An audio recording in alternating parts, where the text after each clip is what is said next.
तो कक्षा 10 के मेरे प्यारे विद्यार्थियों, फिर से आप लोगों का बहुत बहुत स्वागत है आज के इस नए वीडियो में। आइए देखते हैं हम लोग।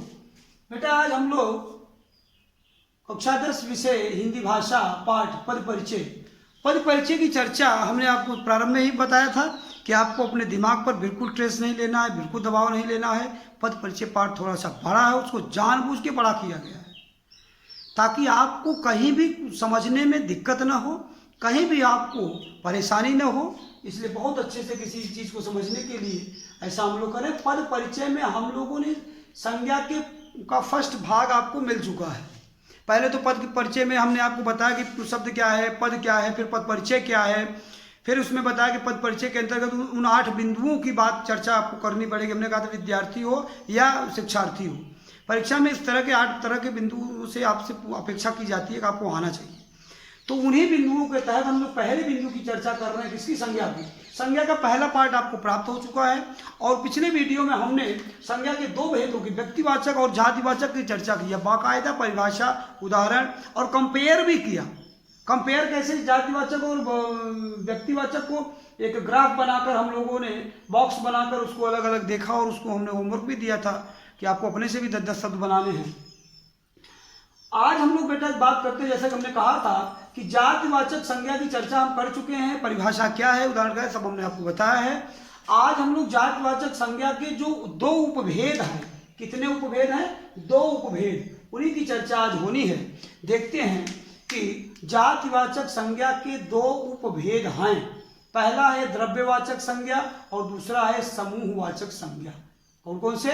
द्रव्यवाचक संज्ञा और दूसरा है समूहवाचक संज्ञा। द्रव्यवाचक संज्ञा क्या कह रहा है?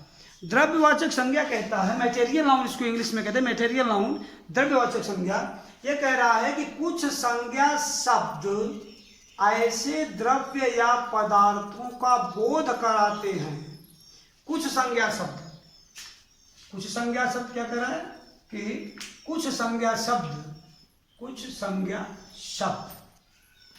क्या करते हैं?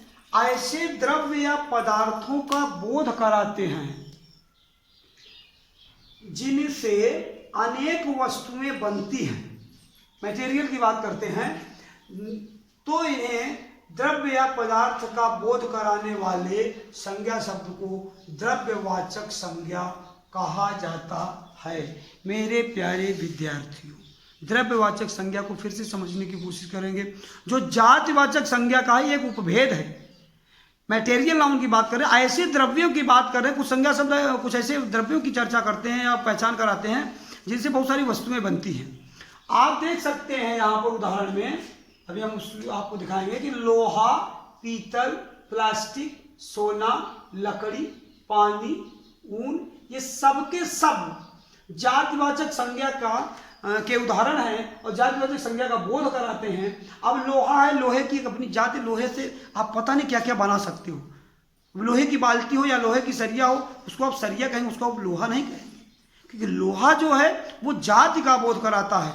सरिया जो है वो व्यक्तिवाचक हो सकता है, लेकिन जात की बात करेंगे, लोहे की बात करेंगे तो मैटेरियल नाउन की बात कर रहे हैं, जातिवाचक की बात कर रहे हैं, लोहा की बात। इस तरह से बहुत सारे पदार्थ आप देख सकते हैं। लकड़ी एक जाति है। आगे देखेंगे नोट या विशेष में। नोट या विशेष में क्या कह रहा है कि द्रव्यवाची संज्ञा शब्दों का प्रयोग प्रायः एक वचन में ही किया जाता है। This is the most important point. हम आपसे चर्चा कर चुके हैं कि हम लोग नोट या विशेष ऐसे यूं ही नहीं लिख देते हैं प्यारे बच्चों। वो बहुत ही कंपलसरी पॉइंट होता है, बहुत ही इंपॉर्टेंट और महत्वपूर्ण बिंदु होता है आपके विद्यार्थियों के लिए जानने के लिए, इसलिए उसको नोट या विशेष यहाँ रखा जाता है। अदरवाइज आपको एग्जाम्पल बताया, डेफिनेशन बताया, एग्जाम्पल्स बताए और यहीं पर ओवर हो सकता था, लेकिन ये नोट या विशेष आपको इसीलिए रखा गया। ये अनिवार्य चीज़ें हैं, इनसे दूर नहीं हुआ जा सकता। ये हमारी चीज़ों को, हमारे ज्ञान को और भी सरल बना देते हैं। जैसे विशेष नोट में क्या कर रहे हैं कि द्रव्यवाची संज्ञा शब्दों का प्रयोग प्रायः माने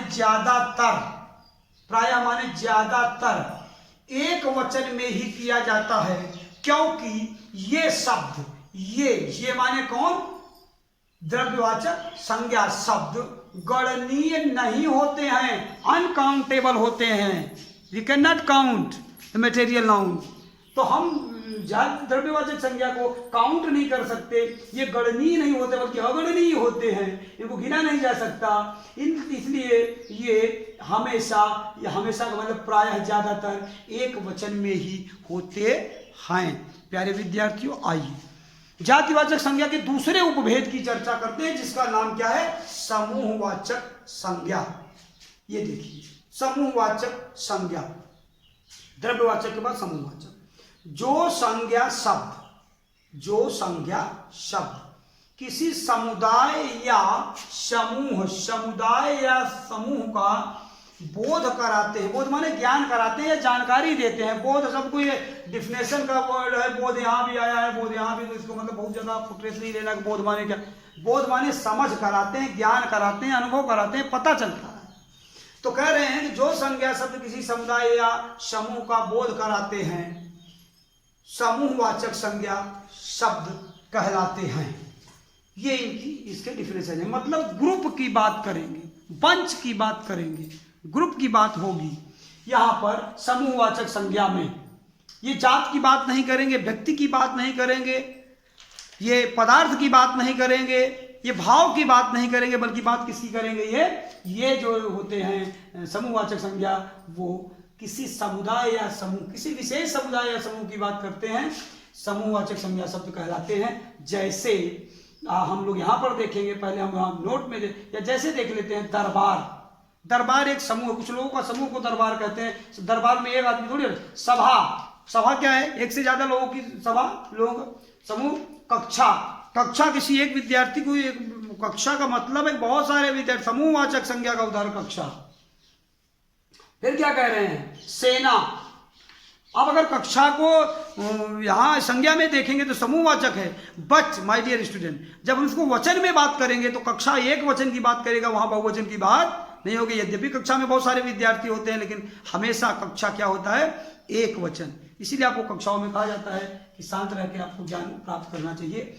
आइए देखते हैं, कह रहे हैं कि कक्षा। सेना भी समूहवाचक संज्ञा का उदाहरण है। टीम, भीड़, दल, समूह, गुच्छा, दर्जन, ये सब क्या है? ये सब के सब समूहवाचक संज्ञा के उदाहरण है। थोड़ा सा नोट या विशेष देखते हैं समूहवाचक संज्ञा के संबंध में परिप्रेक्ष्य।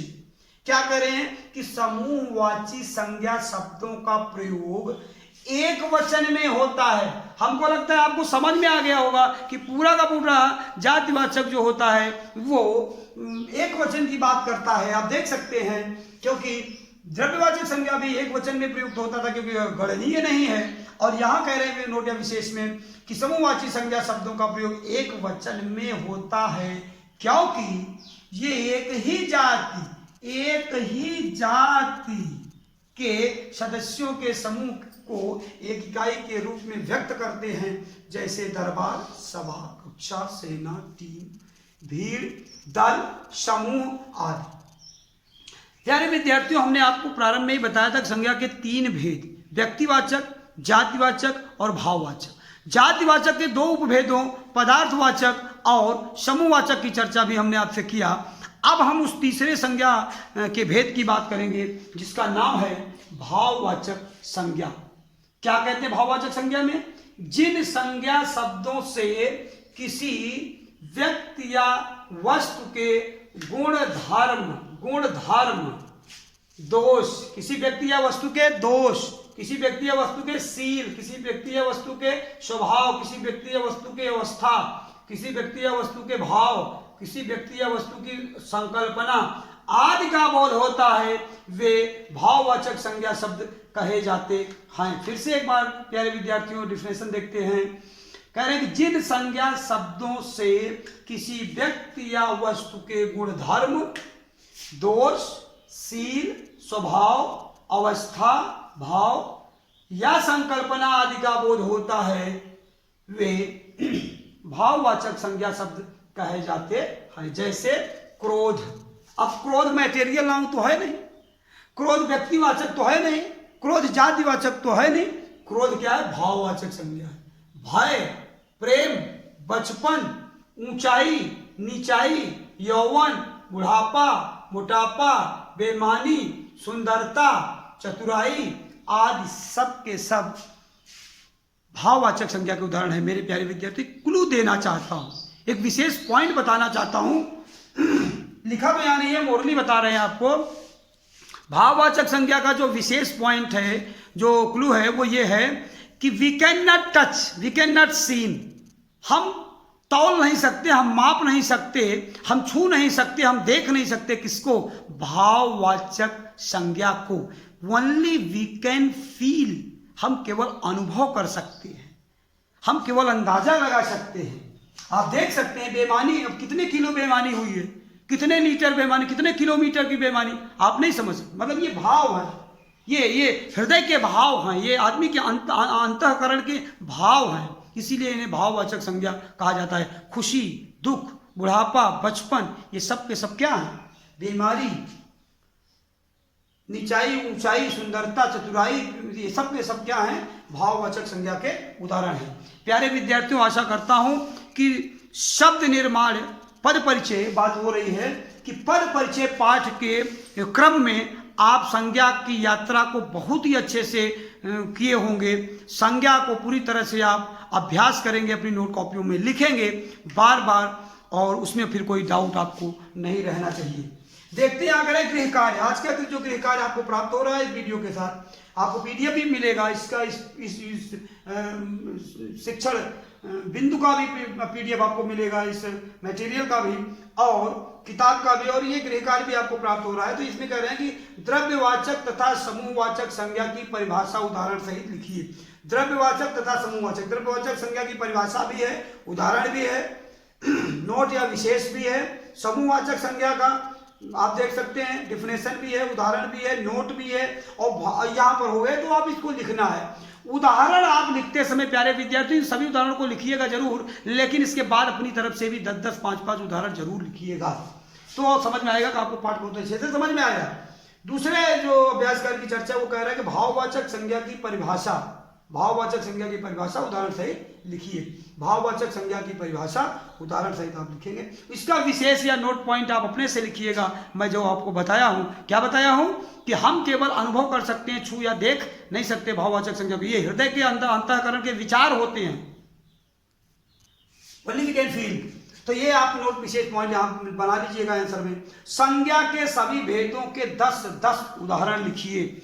संज्ञा के सभी, ये आपका व्यक्तिगत कार्य है। पिछले वीडियो से लेकर इस वीडियो तक को जोड़कर हमने ये काम दे दिया, तीसरा वाला आपको, कि संज्ञा के सभी भेदों, कितने भेद? 5 भेदों को, 3 भेद में 2 उपभेद। कौन कौन से? फिर से बात करते हैं। व्यक्तिवाचक संज्ञा, जातिवाचक संज्ञा, जातिवाचक में पदार्थवाचक संज्ञा, और आप देख सकते हैं यहाँ पर पदार्थवाचक मतलब द्रव्यवाचक संज्ञा या और समूहवाचक संज्ञा, इसका भी, और उसके बाद 5वां भाववाचक संज्ञा। तो 5 संज्ञाओं के 10-10 उदाहरण आप अपने से लिखेंगे, जो आपको इन शिक्षण बिंदुओं में नहीं बताया गया होगा या दिया गया होगा। मेरे प्यारे विद्यार्थियों, आशा करता हूं पूरा लाभ आप उठाएंगे। हमारे परिश्रम को सफल बनाते हुए आप अपनी नोट कॉपी में इन मैटर्स को लिखते रहेंगे, अभ्यास करते रहेंगे। प्यारे विद्यार्थियों, आज के लिए इतना ही। मिलते हैं इसके बाद नेक्स्ट वीडियो में, और बिंदु रहेगा अगले वीडियो का, लिंक पर बात करेंगे, जो कि पद परिचय का एक अगला शिक्षण बिंदु है, उस पर चर्चा करेंगे। तब तक के लिए धन्यवाद।